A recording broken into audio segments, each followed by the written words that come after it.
بسم اللہ الرحمن الرحیم۔ صحیح بخاری حدیث نمبر 99۔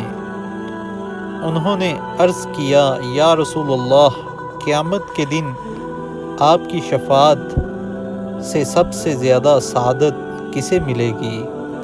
تو رسول اللہ صلی اللہ علیہ وآلہ وسلم نے فرمایا، اے ابو ہریرہ، مجھے یقین تھا کہ تم سے پہلے کوئی اس کے بارے میں مجھ سے دریافت نہیں کرے گا، کیونکہ میں نے حدیث کے متعلق تمہاری حرص دیکھ لی تھی۔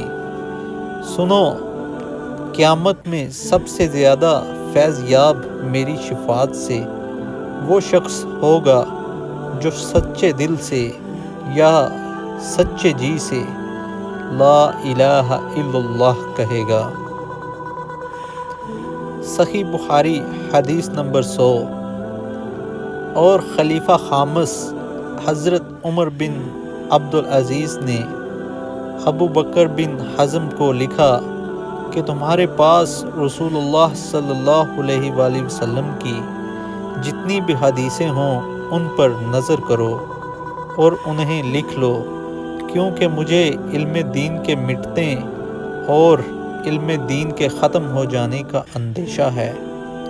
رسول اللہ صلی اللہ علیہ وآلہ وسلم کے سوا کسی کی حدیث قبول نہ کرو، اور لوگوں کو چاہیے کہ علم پھیلائیں اور ایک جگہ جم کر نہ بیٹھیں، تاکہ جاہل بھی جان لیں اور علم چھپانے ہی سے ضائع ہوتا ہے۔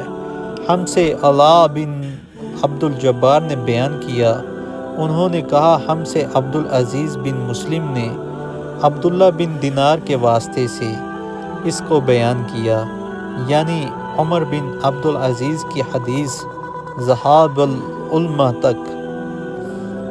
حدیث مبارکہ یہاں سے شروع ہوتی ہے۔ آپ صلی اللہ علیہ وآلہ وسلم فرماتے تھے کہ اللہ علم کو اس طرح نہیں اٹھا لے گا کہ اس کو بندوں سے چھین لے، بلکہ وہ پختہ کار علماء کو موت دے کر علم کو اٹھا لے گا، حتیٰ کہ جب کوئی عالم باقی نہیں رہے گا تو لوگ جاہلوں کو سردار بنا لیں گے، ان سے سوالات کیے جائیں گے اور وہ بغیر علم کے جواب دیں گے، اس لیے خود بھی گمراہ ہوں گے اور لوگوں کو بھی گمراہ کریں گے۔ فربری نے کہا ہم سے عباس نے بیان کیا، کہا ہم سے قتیبہ نے، کہا ہم سے جریر نے، انہوں نے حشام سے مانند اس حدیث کے